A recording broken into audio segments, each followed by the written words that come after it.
Alright, so those of you who've geeked out on some of the old school Glassman videos about the origin of CrossFit, putting aside his political, social, and personal issues, you can't deny that the man is brilliant. And he came up with what he called, I think it was a three-dimensional model of fitness. And that is that there was an observable spectrum that you could put any major indicator of health. For example, body fat was the one that I recall, but I think there was like VO2, a lot of basic sort of body indicators. This is the one that I remember off the top of my head. And that there existed sort of a spectrum. So in the case of sickness, it's like 40% body fat and up is morbidly obese, and you will almost certainly have cardiovascular or other issues, joint issues. Like this situation will result in health problems without question eventually. And the only circumstances in which case this is a benefit is being lost at sea, because you float better and you handle the cold of ocean water. So unless you plan on pulling over an airplane soon, this is probably not an advisable place to be. It's one I'm trying to avoid. And that I think the threshold here was like 39 to, I think in the case of women, 22. And that for here, you're talking like 7% on the low end for men to, I want to say, like 14% for ladies. And that's generally an indicator of a level of fitness. And broadly, my observation is CrossFit, which has to be generally physically prepared across 10 indicators: strength, agility, explosion, balance, that getting ready for anything random, technical, can be a marathon or snatching an incredibly heavy amount of weight or throwing with accuracy, to be good across all those things, but also having your diet dialed in, your sleep dialed in, that the whole lifestyle, or the triangle, right? Nutrition, I think metabolic conditioning, strength, and then up to sport, and to be ready across this whole triangle.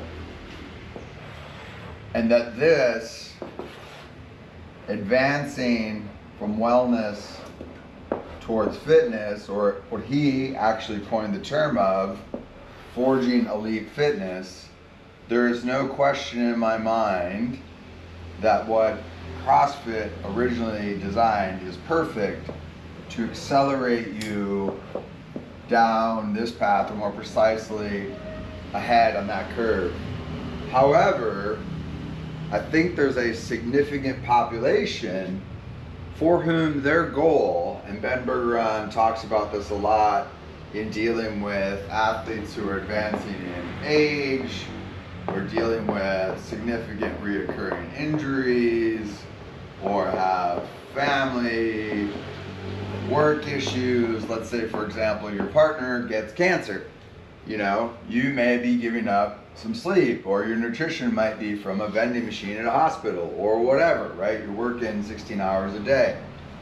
That some of us might be starting here or here and trying to slow that regression as we age, deal with life, whatever. And or conversely, someone who's starting here and seeking to advance towards wellness.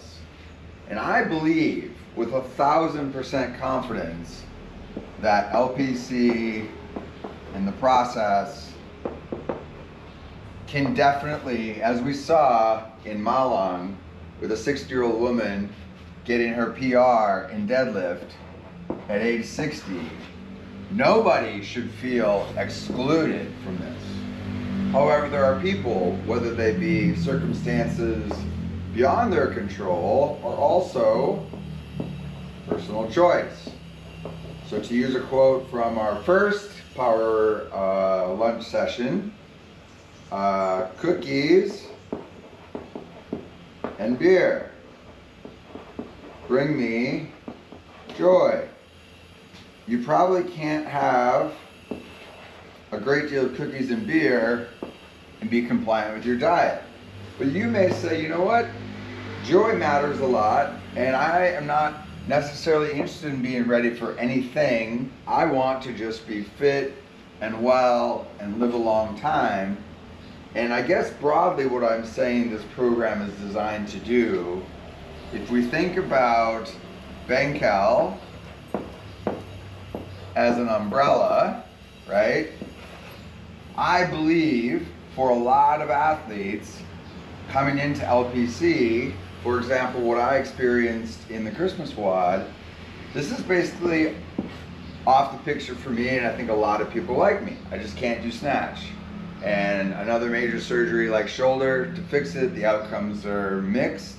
You know, my roommate's a shoulder orthopedic surgeon, and he's like, your odds are 50-50, whether or not you'll improve, but you're gonna have a 6-month recovery. For me, it's not worth it. So I've resigned myself to living in this space, but trying to advance and stay up here as much as I can.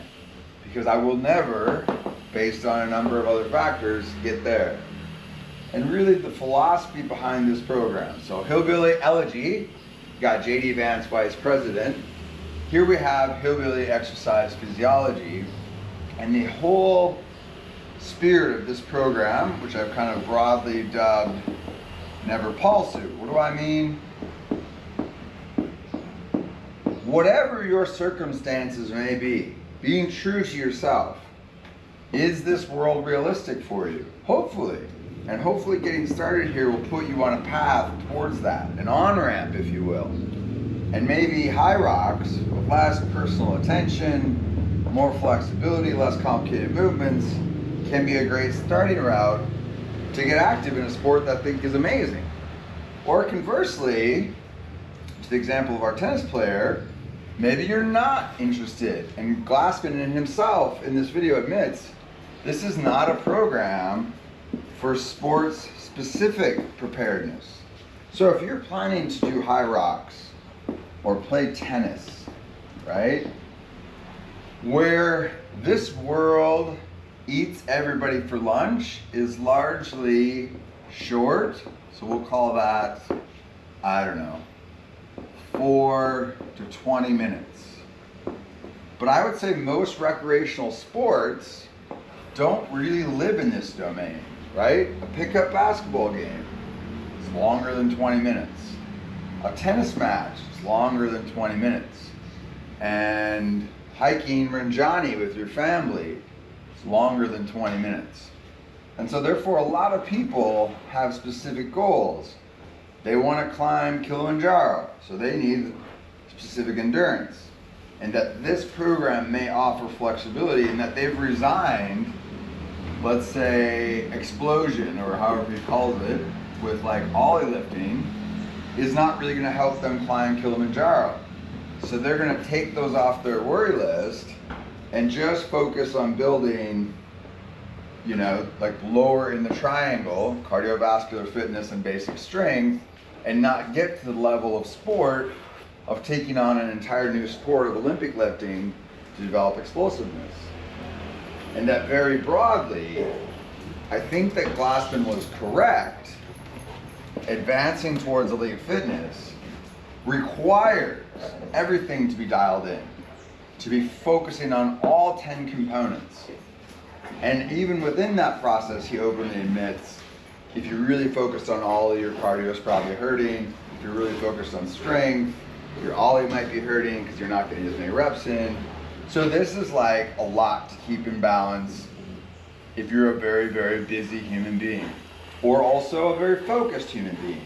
Maybe you want to be really good at Hyrox or tennis or marathons or whatever.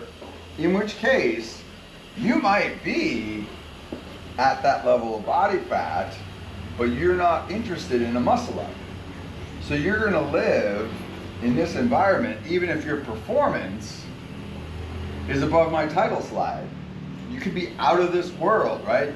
You could have a higher VO2 max than our best CrossFit athlete. But Glassman himself has said, I'm not interested in VO2 max. But I can assure you, because